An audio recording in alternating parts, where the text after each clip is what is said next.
एक बार अष्टवसु जो देवताओं से भी श्रेष्ठ हैं, वो भ्रमण कर रहे थे। सुमेर पर्वत बहुत 4 लाख योजन ऊंचा, उसमें बड़े बड़े महात्माओं की भी जो दिव्य महात्मा हैं और देवताओं की भी स्थलियां हैं। भगवान वशिष्ठ जी का वहीं आश्रम था। बड़े ही पवित्र पक्षी, मृग और सब ऋतुएं एक साथ उस आश्रम की शोभा बढ़ाती थी।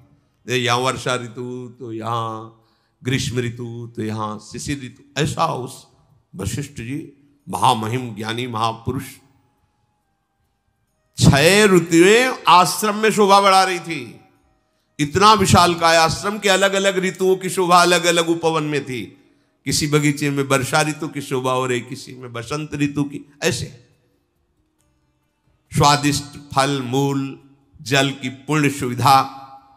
और वशिष्ठ जी हर समय तपस्या परायण भगवदानंद में मगन रहते। वशिष्ठ जी के आश्रम में एक सुरभि रहती थी, उससे एक सुंदर गौ का प्रादुर्भाव हुआ जिसे नंदिनी गाय, चमत्कार पूर्ण नंदिनी जी थी। जो चाहो जो सोचो जैसी परिस्थिति वैसे ही वो प्रकट कर दे। समस्त देव कामनाओं को भी पूर्ण करने की सामर्थ्य रखने वाली नंदिनी जी। बस वशिष्ठ जी अपने देव पूजन के कार्य में, जो भगवत पूजन के कार्य में दुग्धाता उतना ही लेते। आश्रम में नंदिनी जी विराजमान थी। वो 8 वसु वहां से जब निकले तो आकर्षण हुआ, उनकी एक स्त्री भी साथ थी वसुओं की, गाय को दी। इतनी सुंदर तेजस्वी गाय। तब पूछा अपने पति से वसु कि ये गाय, तो उनका ये दिव्य गाय है, जिसके पास होगी उसके शरीर में कभी बुढ़ापा नहीं आएगा, कोई रोग नहीं आ सकता केवल इसके रहने से, और जो कामनाएं करे वो सब पूर्ण हो जाती हैं। और कहीं इसका दुग्ध पान कर ले फिर क्या कहना, हर समय वो जवान रहेगा, स्वस्थ रहेगा, बिना खाए पिए स्वस्थ रहेगा। नंदिनी के दुग्ध का प्रभाव, बड़ी महिमा का वर्णन किया। तो उसमें देव नामक जो वसु थे वो गाय को देख करके बहुत प्रसन्न हुए, अपनी पत्नी से कहने लगे कि इस गाय के दर्शन मात्र से अशुभों का नाश होता है, परम मंगल होता है, और ये दिव्य गौ है, ये वरुण नंदन वशिष्ठ जी की सेवा में रहती है। इसका जो दूध पी ले तो 10,000 वर्ष तक वो यौवन अवस्था में स्वस्थ होकर के कभी कोई जुकाम बुखार कुछ नहीं, हर समय जवान रहेगा। ऐसी महिमा गा रहे थे। तो जो देवनाम वसु की पत्नी थी, उन्होंने कहा अपने लोगों को तो आवश्यकता नहीं, क्योंकि वसु है वो स्वयं दिव्य है। मनुष्य लोक में मेरी एक मित्र राजकुमारी है, ये गाय अपहरण करते हैं और वहां पहुंचा देते हैं, और वो स्वस्थ रहेगी, यौवन अवस्था में रहेगी, मेरी मित्र है, ये मैं चाहती हूं। उन्होंने कहा नहीं नहीं, आप ये सोच कैसे लिए, महात्मा वशिष्ठ की गाय है, ऐसा सोचना भी पाप है। उनका देखो मुझे और कुछ नहीं चाहिए, यदि आप हमें चाहते हैं ना तो आप हमारी ये बात पूरी करें। जो अष्टवसु थे, देववसु के साथ उनकी पत्नी ने जब ऐसा हठ किया तो उन्होंने अपने और 7 जनों से, तो उस समय भगवान की इच्छा से ही ऐसे महापुरुष हैं ये वसुजन जो देवताओं के भी द्वारा बंदनी हुई, उनके मन में बात आ गई और उन्होंने देववसु की पत्नी का प्रिय करने के लिए गाय का अपहरण कर लिया, नंदिनी जी का। गौ का अपहरण करके वो जा रहे थे कि महर्षि वशिष्ठ जी संध्या करके अपने आश्रम में आए, तो देखा नंदिनी नहीं। तो उन्होंने कहा कौन ऐसा हो सकता है, किसका इतना त्रिभुवन में साहस हो सकता है कि हमारी आज्ञा के बिना हमारे आश्रम में प्रवेश करके नंदिनी को ले जाए। वशिष्ठ जी ने आसपास खोज की, पर जब नहीं मिले तो उन्होंने ध्यानस्थ होकर देखा तो कहा, अरे ये वशु लोग ऐसा कार्य कर सकते हैं। वो तो तत्काल आवेश में आ गए और वहीं प्रकट हो गए जहां वशु गाय लिए जा रहे थे। उन्होंने कहा, तुम्हें शोभा देता है, तुम देवताओं से भी वंदनीय श्रेष्ठ हो, हमारी नित्य दिनचर्या में देव पूजन में आने वाली गाय को तुम चुरा कर ले जा रहे हो, तुम्हें पता नहीं तुम क्या अपराध कर रहे हो। वो तो घबरा गए वशुजन। कहा, ठीक है, तुमने मनुष्य लोक वाली बात की है, मनुष्य लोक में ही ये चोरी होती है, देवलोक में देवताओं में श्रेष्ठ वशुओं में ये वृत्ति कैसे आ गई, इसलिए मैं शाप देता हूं, जाओ तुम मनुष्य लोक को प्राप्त हो, यही तुम्हारे लिए दंड है। वशुओं को ये शाप दे दी, जाओ तुम मनुष्य लोक में जन्मो। देखो इतना ऊंचा पद, थोड़ा सा लोभ। अब तो वशुजन घबरा गए। वशिष्ठ जी के चरणों, मनुष्य योनि भगवत प्राप्ति कर ले तो ठीक है, नहीं बहुत ही, आप क्या समझते हो, देखो ऐसे दुर्गंध निकलती है यहां से, सब मलमूत्र की थैली है, कोई बहुत बड़ी चीज है। देवताओं के कभी पैर जमीन में नहीं पड़ते, कभी पसीना नहीं निकलता, जहां से निकल जाए वातावरण खुशबू से भर जाएगा। और इसे देव दुर्लभ योनि, केवल भगवत प्राप्ति वो नहीं कर सकती, यहां से हो सकती है, वो नीचे ही गिर सकते, ऊपर नहीं उठ सकते। अपने सबसे ऊपर ब्रह्मलोक का भी अतिक्रमण करके भगवान के दिव्य धाम को जा सकते हैं। भगवान वशिष्ठ जी के चरणों में सब गिर पड़े, प्रभु पता नहीं क्या हो गया था, ऐसी गलती क्यों हो गई, प्रभु मुझे क्षमा कीजिए। आपका कृपा प्रसाद जब तक नहीं मिलेगा तब तक अब हमारे हृदय में भारी जलन होगी। आप समस्त धर्मज्ञों में, ज्ञानियों में श्रेष्ठ हैं, क्षमा क्षमा, ऐसा कह के चरणों में गिरे। अच्छा तो ठीक है, तुम मनुष्य योनि में जाओगे पर 1 वर्ष में ही मुक्त हो जाओगे। लेकिन देव 7 तो 1 वर्ष में मुक्त हो जाएंगे। तुम अपनी पत्नी को बहुत चाहते हो और उसकी आसक्ति वश इनको भी प्रेरित किया, ये तो 1 वर्ष में क्रमशः मुक्त हो जाएंगे, पर तुम्हें पूरे जीवन मृत्यु लोक में रहना पड़ेगा। दीर्घ काल तक तुम्हें मनुष्य योनि का दुख भोगना पड़ेगा। अगर भगवान का भजन नहीं तो ये दुख योनया, दुख ही दुख है, देख लो ना। मैंने जो आवेश में आकर तुम लोगों को वचन बोले हैं, मेरे वचन कभी मिथ्या नहीं होते, ऐसा ही होगा। अब सबके हृदय बहुत ही व्याकुल हुए। तब देववसु ने कहा, प्रभु जिसके कारण मैं ऊपर से नीचे जा रहा हूं, मृत्यु लोक में जाऊं, पर वो कारण मुझे ना मिले। समझ गए होंगे, जिसके कारण अर्थात अब मेरा कभी जीवन में मृत्यु लोक में जाने पर ब्याह ना हो, मुझे संयोग प्राप्त ना हो। हाँ ये तथास्तु, ऐसा ही।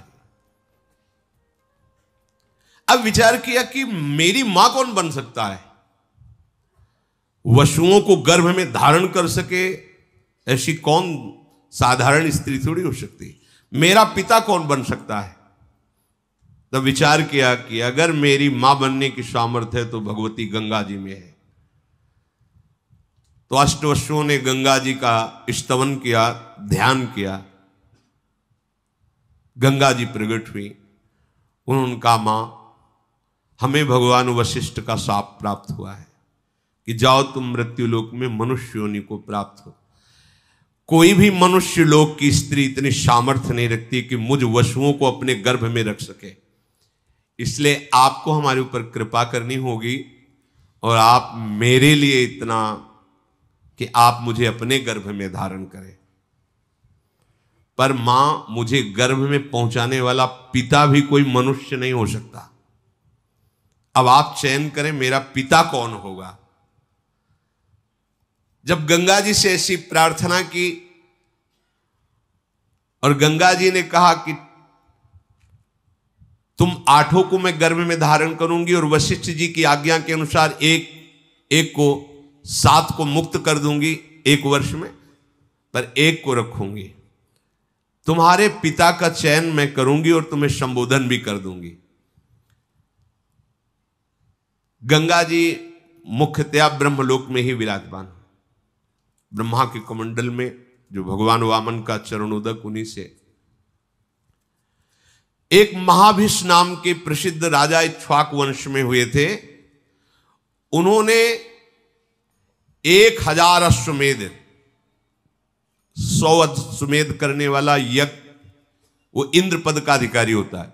1000 अश्वमेध 100 राजसूय यज्ञ करके महान पुण्यों को प्राप्त किया था। वो ब्रह्मा जी की सभा में बैठे हुए थे, महाभिष नाम के राजा। बड़े बड़े सब ब्रह्म ऋषि वहां विराजमान थे।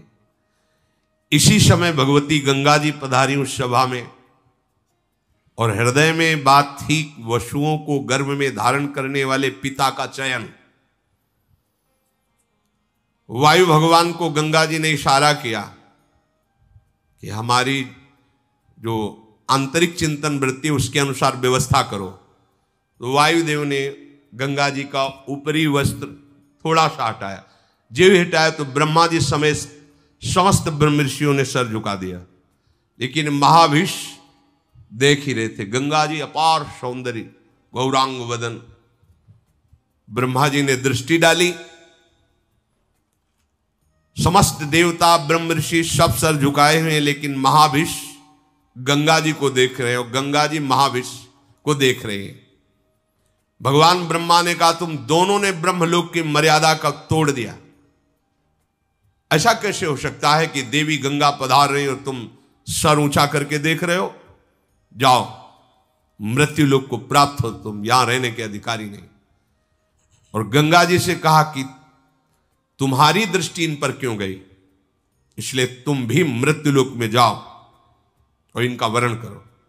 वो खोज ही रही थी कि इन वसुओं का पिता बनने का कौर। तो ब्रह्मलोक में विराजमान महान तपोनिधि पुण्यात्मा महाभिष।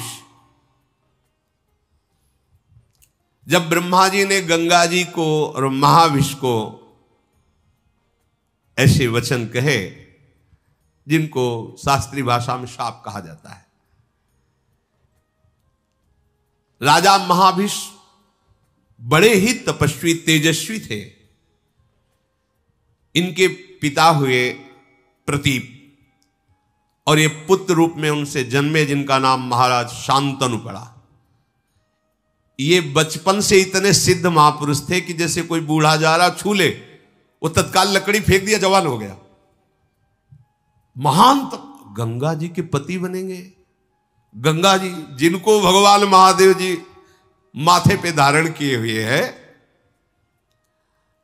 महानदी गंगा महाभिषेक को जब देखा ब्रह्मलोक से गिर रहे, तो बीच में रोककर कहा, निराश मत होइए, जहां आप विराजमान थे उससे ऊंचे पहुंचाने का यह विधान बना है। तुम्हें भगवत प्राप्ति होगी। तुम्हारे पुत्र रूप में कोई और नहीं आ रहे, स्वयं वसु आ रहे हैं, अष्ट वसु। भावना से पर तुम मृत्युलोक में जाते ही हमारी ये बात भूल जाओगे। तुम धैर्य पूर्वक जाओ, निराश मत हो। ये जो कुछ हुआ है सब मेरे विधान से हुआ है, क्योंकि अष्ट वसु ने गंगा जी से प्रार्थना की थी।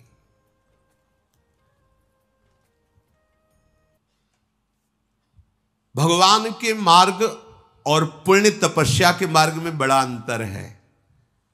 ये जो प्राय सत्संग में कहते हैं, तया ब्रह्म स्तंभ पर्यंतम सर्वम मायामयम जगत सत्यम सत्यम पुनः सत्यम हरे नाथ। ब्रह्मलोक से आ रहे हैं नीचे, ब्रह्मलोक से नीचे आ रहे हैं, अर्थात विश्राम भूमि ब्रह्मलोक भी नहीं है। विश्राम भूमि श्री प्रिया प्रीतम के चरणारविंद है। वृंदावन विश्राम, यहां से कभी पतन नहीं होता। कैसी भी गलती हो जाए, हमारी लाडली जो सरकार को कभी गुस्सा नहीं आता। जैसे ब्रह्मा जी को आ गया ना, चलो जाओ हटो ब्रह्मलोक से। ने कहूं न रिस कहूं, भूली हूं न होत सकी, रहत प्रसन्न सदा। और ब्रह्मा जी भी जिनकी आराधना करते हैं, वो प्रभु श्री कृष्णचंद्र जी प्यारी जी की आराधना में रहते, इसलिए हम बाजी जीत गए, बाजी जीत गए। अगर श्री जी के चरणों का शरणागत होकर के भी अब की काम नहीं बना तो मुझे लगता है कि फिर बनना ही बड़ा मुश्किल है, बनना बड़ा मुश्किल है। ऐसे तपस्वी महापुरुष महाराज प्रतीप हरिद्वार में गंगोत्री में बैठ करके हजारों वर्ष तपस्या की। गंगा जी प्रसन्न हुई और उनकी गोद में आकर बैठ गए दाहिनी तरफ और कहा, मैं तुम्हारी तपस्या से बहुत प्रसन्न हूं, तुम जो चाहो प्राप्त कर सकते हो, मुझे स्वीकार कर सकते हो। उनका हां, हमारा अहोभाग्य, पर आप जहां बैठी हैं वो स्थल पुत्री या पुत्र वधू का होता है, स्वीकृत है, आप हमारी पुत्र वधू बनो। इन्हीं प्रतीप से महाराज शांतनु का प्रादुर्भाव हुआ। तो उनका, मैं तुम्हारी पुत्र वधू तो बनूंगी, पर अपने पुत्र को संबोधन करके पहले से ही बता देना, कभी हमसे ये प्रश्न ना करे कि तुम कौन हो, कभी हमारी क्रिया पर प्रश्न ना करे कि तुम क्या कर रहे हो, तुम्हारा उद्देश्य क्या है। अगर वो कभी भी हमसे प्रश्न कर देंगे, कभी भी हमारी क्रिया पर टोक देंगे, उसी समय मैं चली जाऊंगी और जाते जाते भी उनका महामंगल करूंगी। आपका जब पुत्र हो और वो चेतनायुक्त, तब ये बात उसको बता देना, मैं अचानक आकर के मिलूंगी। भगवती गंगा जी ऐसा कहकर के प्रतीप की गोद से अंतर ध्यान हो गई। बहुत काल तक प्रतीप की कोई संतान नहीं हुई। फिर यही महाभिष राजा उनके गर्भ में पत्नी के आए। जन्म होते ही पूरे नगर में एक आनंद था, सबका हृदय शांत था, इसलिए ब्रह्म ऋषियों ने इनका नाम शांतनु रखा। बचपन से ही भगवती शोभा से संपन्न, तेजस्वी, स्वाभाविक इनकी गति थी कि इनको गंगा जी की धारा बड़ी प्रिय थी। आकर्षण होता है, भगवती आकर्षण होता है। वो सदैव धारा के किनारे ही घूमते रहते थे। जब इनकी यौवन अवस्था में वृत्ति हुई, शरीर हुआ, तो अचानक से पीछे से नूपुरों की ध्वनि सुनाई दी। मुड़ करके देखा, इतना तेज, इतनी सुंदरता, देखने से ही मूर्तिमान पवित्रता, गंगा जी मूर्तिमान पवित्रता। महाराज शांतनु तो जैसे कोई खिंचा हुआ वशीकरण से चलावे, ऐसे समीप आए। पिता की बात याद आई कि पिता ने कहा था, कभी तुम्हें कोई एक सुंदरी मिलेगी, तुम्हें ये प्रश्न नहीं करना कि तुम कौन हो, और तुम्हें ये कभी नहीं कि तुम ये क्या कर रहे हो। दो बातें उन्होंने कहा कि यदि तुम वही सुंदरी हो जिसे पिता ने संबोधन किया था, मैं नहीं पूछना चाहता तुम कौन हो, और मैं कभी नहीं रोकूंगा कि तुम क्या कर रहे हो, पर यदि वही हो और मुझे स्वीकार करने के लिए आई हो तो मैं तुम्हें स्वीकार करता हूं। बस इतनी बात हुई। बिना कोई प्रश्न उत्तर किए भगवती गंगा उनके साथ हस्तिनापुर के चक्रवर्ती सम्राट पद पर महाराज शांतनु विराजमान, और जिनके महल में स्वयं गंगा जी पहुंच रही, वहां की पवित्रता क्या। ये हम चरित्र इसलिए प्रारंभ कर रहे कि भगवान कह रहे मैं सब में समरूप से विराजमान हूं, ना मेरा कोई द्वेष का पात्र, ना मेरा कोई प्रिय है, पर जो मुझे बचता है मैं उनका पक्षपात लेता हूं। तो भक्तों का पक्षपाती भगवान का जो स्वरूप है, इन महापुरुषों के चरित्र से सुनने को मिलेगा।